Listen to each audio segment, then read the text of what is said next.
Hello friends, जय हिंद। आज हम पढ़ेंगे भारतीय संविधान के अंतर्गत मौलिक कर्तव्य। तो आप लोग वीडियो में कंटिन्यू तक बने रहेगा। अगर चैनल पर नए हैं तो चैनल को सब्सक्राइब कर दीजिएगा, अपने दोस्तों को शेयर करिएगा और कमेंट में बताइए कि आपको वीडियो कैसा लगा। तो प्रश्नों की तरफ चलते हैं। पहला प्रश्न है, संविधान में उल्लिखित मौलिक कर्तव्य किसके लिए है? संविधान में जो दिया गया मौलिक कर्तव्य है वह किसके लिए है? ऑप्शन है, केवल केंद्रीय व राज्य के कर्मचारियों के लिए, केवल गैर नागरिकों के लिए, सभी नागरिकों के लिए, सभी व्यक्तियों के लिए। तो हो जाएगा सभी नागरिकों के लिए है, यानी ऑप्शन यहाँ पे सी तक करेक्ट हो जाएगा। संविधान में जो लिखित मौलिक कर्तव्य है सभी नागरिकों के लिए है। अगला प्रश्न देख लेते हैं। भारत के संविधान के अनुसार भारतीय नागरिकों के मूल कर्तव्य निम्नलिखित में से क्या है? ऑप्शन है, राष्ट्रगान, ध्वज आदि का सम्मान करना, वैज्ञानिक प्रवृत्ति का विकास, राष्ट्रपति एवं सांस्कृतिक विरासत का संरक्षण एवं परिरक्षण, उपयुक्त सभी। यहाँ पर होगा उपयुक्त सभी।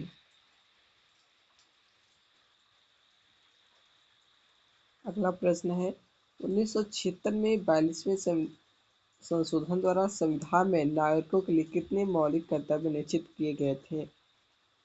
ऑप्शन है 8, 9, 10, 11। तो जब 1976 में 42वें संशोधन द्वारा मौलिक कर्तव्य सम्मिलित किया गया था उस टाइम 10 थे। यह मौलिक कर्तव्य कहाँ से लिया गया है इसकी बात करें तो यह रूस के संविधान से लिया गया है, वहां से प्रेरित है।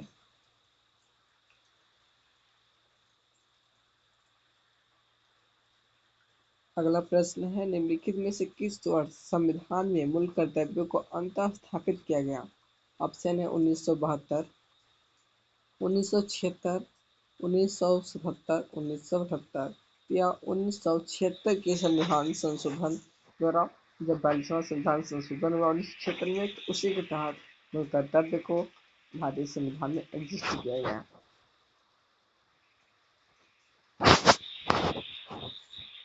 अगला प्रश्न है, संविधान के किस भाग में मूल कर्तव्यों के अध्याय को जोड़ा गया है? ऑप्शन है, भाग थर्ड का क्लॉज फर्स्ट क्लॉज का, भाग फोर का क्लॉज का। तो जो मूल कर्तव्य है वह भाग 4 क्लॉज क में और आर्टिकल 51 क में रखा गया है। यहाँ पे हो जाएगा option D is the correct.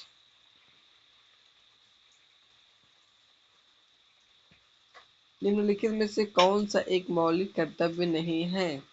हमें बताना है मौलिक कर्तव्य नहीं है। ऑप्शन है, सार्वजनिक संपत्ति को सुरक्षित रखना, धर्मनिरपेक्षता का पालन करना, देश की एकता और अखंडता की रक्षा करना, संविधान का पालन करना। यहाँ पे एक मौलिक कर्तव्य नहीं बताना है, तो सार्वजनिक संपत्ति की सुरक्षा करना तो मौलिक कर्तव्य है। धर्मनिरपेक्षता का पालन करना ये क्या है? मौलिक कर्तव्य नहीं है। जबकि देश की अखंडता, देश की सुरक्षा, अखंडता की रक्षा करना ये सब क्या है? मौलिक कर्तव्य है। संविधान का पालन करना, राष्ट्रगान का पालन करना ये सब क्या है? मौलिक कर्तव्य है। लेकिन धर्मनिरपेक्षता का पालन करना मौलिक कर्तव्य नहीं है। तो यहाँ पे ऑप्शन क्या हो जाएगा? Option B is the correct हो जाएगा। अगला प्रश्न है, निम्नलिखित में से कौन सी एक समिति ने नागरिकों के मूल कर्तव्य को 1976 में सम्मिलित करने की अनुशंसा की थी? वो कौन सी समिति था जिसके तहत 1976 में जो हमारा मौलिक कर्तव्य जोड़ा गया था? कौन सा अनुशंसा था? कौन सी समिति थी जिसके अनुशंसा पर सम्मिलित किया गया था? तो ऑप्शन है, स्वर्ण सिंह समिति, अशोक मेहता समिति, बलवंत राय मेहता समिति, कोठारी समिति। तो ये जो है स्वर्ण सिंह समिति की अनुशंसा के आधार पर 1976 में हमारा संविधान में 1976 में क्या है मौलिक कर्तव्य को एग्जिस्ट किया गया था। यह ऑप्शन फर्स्ट तक करेक्ट हो जाएगा, स्वर्ण सिंह समिति। अगला प्रश्न है, मौलिक कर्तव्यों को निर्धारित किया गया ऑप्शन है 39वें संविधान संशोधन के द्वारा, 42वें संविधान संशोधन, 43वें संविधान संशोधन, 44वें संविधान संशोधन। यह हो जाएगा 42वें संविधान संशोधन के तहत मौलिक कर्तव्यों को निर्धारित किया गया है। तो यहाँ पे ऑप्शन क्या होगा? Option B is the correct हो जाएगा। अगला प्रश्न है, भारतीय संविधान के किस अनुच्छेद में भारतीय नागरिकों के मूल कर्तव्य शामिल है? तो यहाँ पे आर्टिकल बताना किस आर्टिकल में मूल कर्तव्य है। ऑप्शन है अनुच्छेद 50 का, अनुच्छेद 50 का, अनुच्छेद 51 का, अनुच्छेद 51 का। तो जो है मूल कर्तव्य है वह अनुच्छेद 51 का में दिया गया है, शामिल किया गया है। तो यहाँ पे ऑप्शन सी इधर करेक्ट हो जाएगा। अगला प्रश्न है, भारतीय संविधान में मौलिक कर्तव्य ग्रहण किए गए थे, तो किस देश के संविधान से ग्रहण किए गए थे? या फिर ऑप्शन है रूस से, आयरलैंड से, फ्रांस से, ब्रिटेन से। तो रूस से क्या है, हमारा मौलिक कर्तव्य ग्रहण किया गया था। आयरलैंड के संविधान से हमारा नीति निर्देशक तत्व लिया गया था। ब्रिटेन से हमारा संसदीय शासन प्रणाली लिया गया था। जो बंधुत्व की भावना थी वो हमारा फ्रांस के संविधान से दिया गया था। तो यहाँ पे ऑप्शन क्या हो जाएगा? ऑप्शन ए इधर करेक्ट हो जाएगा, रूस से। संसदीय तंत्र में वह व्यक्ति प्रधानमंत्री चुना जाता है जो निम्न का नेता हो, चाहे यहाँ पे ऑप्शन है निम्न सदन में अल्पमत का, उच्च सदन में अल्पमत का, निम्न सदन में बहुमत दल, उच्च सदन में बहुमत दल। तो यहाँ पे होगा निम्न सदन में बहुमत दल का जो नेता होगा वही क्या है, प्रधानमंत्री पद पर नियुक्त होता है। अगला प्रश्न है, भारत के प्रधानमंत्री पद के लिए उम्मीदवार की आयु कम से कम कितनी होनी चाहिए? 40 वर्ष, 35 वर्ष, 30 वर्ष, 25 वर्ष। जो 35 वर्ष वह राज्यपाल के लिए होता है, राष्ट्रपति के लिए होता है, उपराष्ट्रपति के लिए होता है, विधान या 30 वर्ष का होता है विधान परिषद के सदस्यों के लिए होता है, राज्य सभा के सदस्यों के लिए होता है, और 25 वर्ष का होता है वह लोकसभा के सदस्यों के लिए होता है और विधानसभा के सदस्यों के लिए होता है। तो प्रधानमंत्री पद की नियुक्ति के लिए 25 वर्ष होता है, क्योंकि प्रधानमंत्री भी एक सांसद के रूप में चुनाव लड़ता है। तो ऑप्शन क्या होगा? ऑप्शन डी तक करेक्ट हो जाएगा।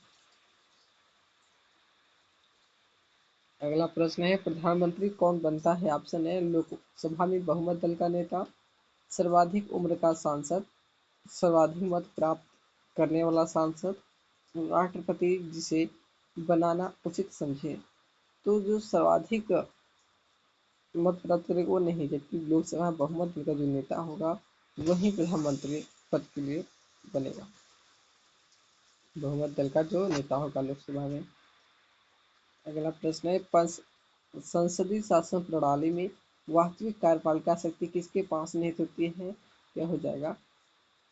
ऑप्शन है नौकरशाही, राष्ट्रपति, प्रधानमंत्री पे हो जाएगा प्रधानमंत्री। ऑप्शन सी का करेक्ट।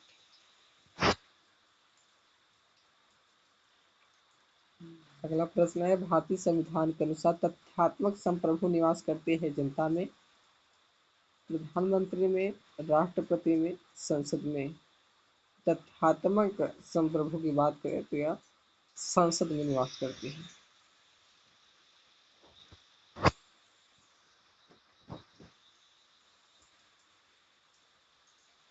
अगला प्रश्न है, भारतीय संविधान के अनुच्छेद 74 और 75 किन विषयों पर विचार करती है? मंत्रिमंडल के सदस्य, भारत के राष्ट्रपति, लोकसभा के अध्यक्ष, मंत्रिपरिषद। जो 74-75 है और जो अनुच्छेद वह मंत्रिपरिषद के बारे में बात करती है। ऑप्शन डी द करेक्ट हो जाएगा। अगला प्रश्न है, भारत के प्रधानमंत्री का कार्यकाल कितना होता है? ऑप्शन है लोकसभा के कार्यकाल के साथ, राष्ट्रपति के कार्यकाल के साथ, जब तक उसे लोकसभा के बहुमत का समर्थन प्राप्त तब तक 5 वर्ष। तो जो प्रधानमंत्री का कार्यकाल होगा उसे जब तक लोकसभा का बहुमत प्राप्त रहेगा वो अपने पद पर बना रहेगा। ऑप्शन यहाँ पे क्या होगा? ऑप्शन सीधा करेक्ट हो जाएगा। अगला प्रश्न है, भारत का प्रधानमंत्री निम्नलिखित किस प्रक्रिया से बनाया जाता है? चयन प्रक्रिया से, कि मनोनयन से, नियुक्ति से, कि निर्वाचन से? क्या प्रधानमंत्री क्या होते हैं? चुनाव नहीं होता है, बल्कि उनकी नियुक्ति होती है। ना तो उनका मनोनयन होता है, ना तो चयन होता है, कि नियुक्ति होती है। और जो चुनाव लड़ते हैं वो संसद के रूप में लड़ते हैं। तो यहाँ पे ऑप्शन क्या होगा? ऑप्शन सीधा करेक्ट हो जाएगा।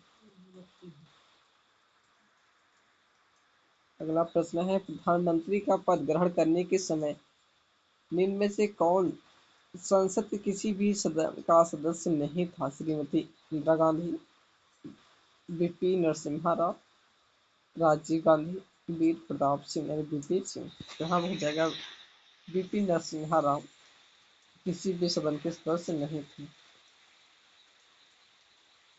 अगला प्रश्न है, प्रधानमंत्री का पद ग्रहण करने के समय इनमें से कौन विधानसभा का सदस्य था? एच देवेगौड़ा, आई के गुजराल, चौधरी चरण सिंह, वीर प्रताप सिंह। यहाँ पर हो जाएगा एच देवेगौड़ा। अगला प्रश्न है, किसने प्रधानमंत्री को समकक्षों में प्रथम कहा? लोवेल ने, लॉस्की ने, हार्टकॉट ने, मोरले ने? तो यहाँ पे मोरले ने प्रधानमंत्री को अपने समकक्षों में प्रथम कहा था। अगला प्रश्न है, किसने मंत्रिमंडलीय पद्धति को राज्य रूपी जहाज का स्टीयरिंग व्हील कहा?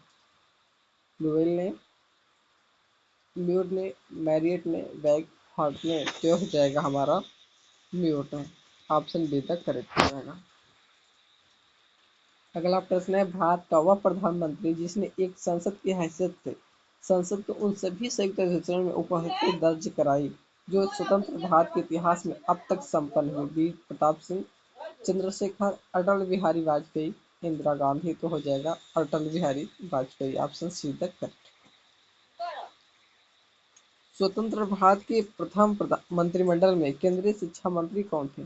सी.डी. देशमुख, मौलाना अबुल कलाम आजाद, सरदार बलदेव सिंह, गुलजारे लाल नंदा? ये हो जाएगा मौलाना अबुल कलाम आजाद। स्वतंत्र भारत के क्या है? पहले केंद्रीय शिक्षा मंत्री थे। ऑप्शन बी करेक्ट होगा।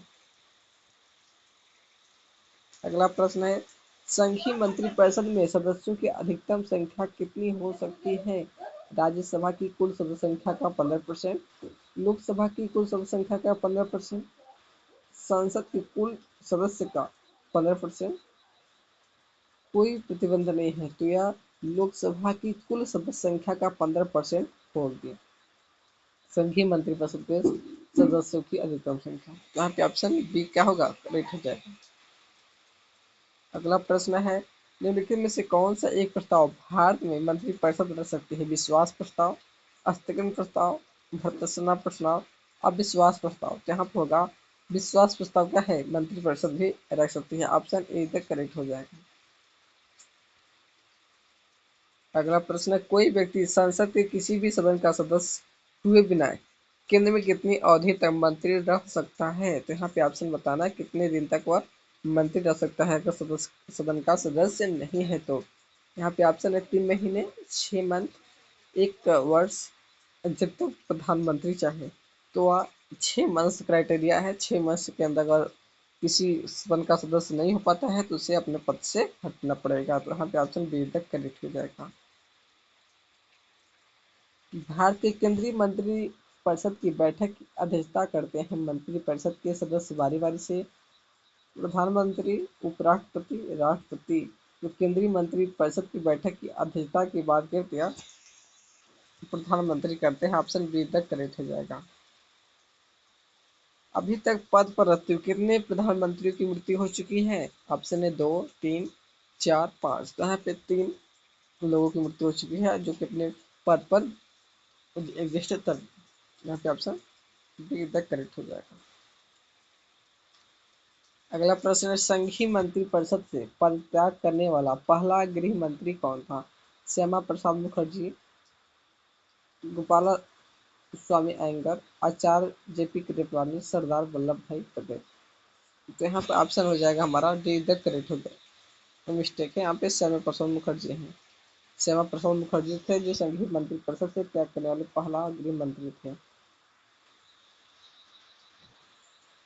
अगला प्रश्न है, भारतीय संविधान के अनुच्छेद 75 क्लॉज थर्ड के अनुसार मंत्रिपरिषद निम्नलिखित में से किसके प्रति सामूहिक रूप से जिम्मेदार होता है? राष्ट्रपति, संसद, लोकसभा और राज्यसभा।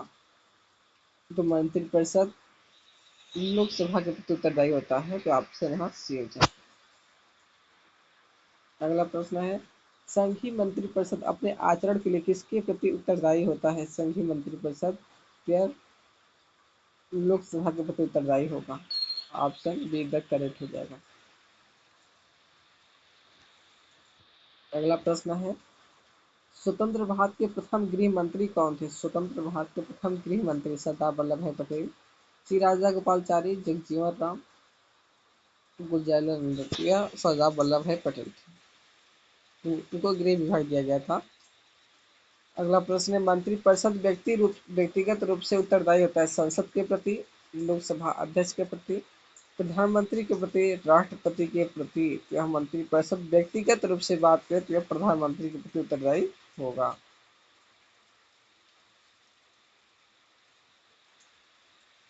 मंत्रिपरिषद व्यक्तिगत रूप से राष्ट्रपति के ऊपर मिस्टेक राष्ट्रपति के ऊपर छुट्टी होगा।